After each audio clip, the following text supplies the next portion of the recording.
It's depressing what I do because my job is to try to find some good in some of these fights, and in this fight there's really not much there. You got a guy by the name of Hisashi Amagasa, 28-4-2 with 19 KOs, going to be taking on Guillermo Rigondeaux, 14-0 with 9 KOs, a WBA and WBO champion at 122 pounds. It's kind of depressing, yes, but we're going to try to get some spunk to talk about it. I'm T-Street Controversy. This is T-Street Controversy Live when I cover boxing.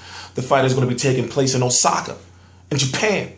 Remember, he fought in Macau last time on the undercard of a Zou Shiming fight against Sod Looknongyangtoy. Looknongyangtoy of the Kokietgym.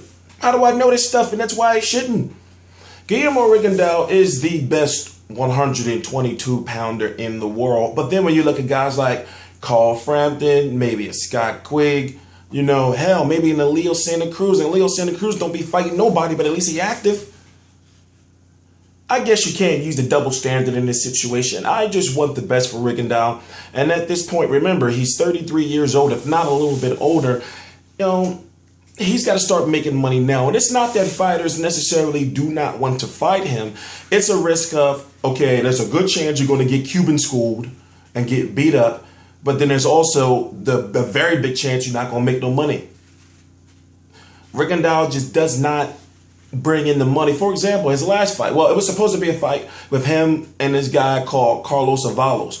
Carlos Avalos opted to take on Carl Frampton. Nothing's official yet, but that's what I'm hearing. Because if I'm correct, only like $250,000. No, I think it was like $150,000 was bid on the fight. In the purse bid for the fight. And guess what? There was only one promoter that bid.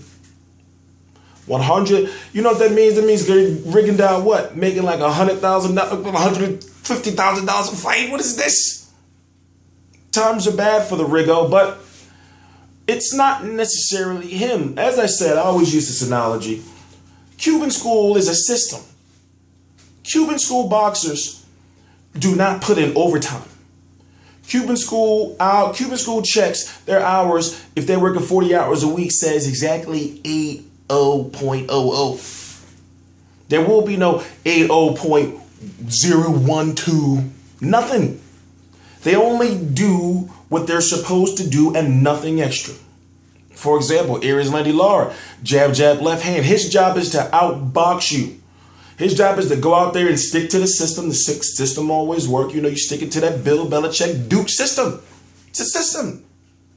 So when you got a promoter like Bob Bam, it's like, I just want him to go out there and fight. And Rigondeaux was like, I'm fighting.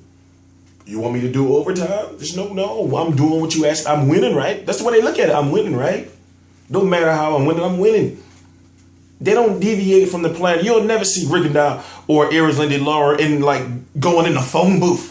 Can you imagine some shit? Imagine Aries Landy Lara like standing there like can you imagine some shit like that? Or Aries Landy Lara like leaning on the ropes trying to, you know, like what? So you get what you pay for with Rigondeaux. You get the sweet science, but you have to understand that it's like classical music. You know that only old people listen to it now, when you yourself in this generation can't really stand it unless you got that acquired taste. You know, it's like fish roll.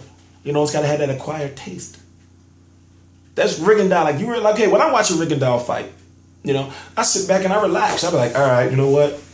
I turn the light off. You know, I make the room completely dark. You know, and I kick back.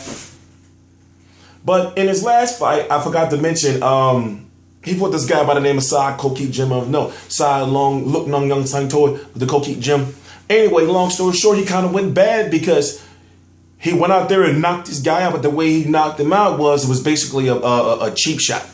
But he had no business fighting that guy in the first place. You don't want to be in a guy with no. And then this guy, even though he's never been stopped, you got to knock him out too. But it's going to be interesting because this guy's damn near 6 feet tall, and sometimes I don't know how those guys be making that weight, 122 pounds, like Jeffrey Mathebula and people like that. You saw Chris Algieri, he's almost 6 feet tall, and he couldn't make 144 pounds, and he's the 140-pound champion. You know, but I guess he's probably still in the cage. Anyway, I'm T-Street Controversy. This is T-Street Controversy Live. I cover every single major fight live. I don't know what time this fight is going to be on.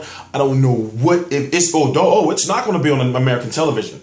So don't you be asking me which it's not going to be on American television. HBO said, fuck you. After Joseph Abek go, they're like, no, we're not dealing with you no more with that bullshit. You know, when people are like, there was all these empty seats in the front rows. HBO can't have that shit. So I'm going to be covering the fight. I don't know what time it is, or, you know, all I know is it's in the Bodymaker Colosseum in Osaka, Japan. That's all I know. T Street Controversy Live, subscribe.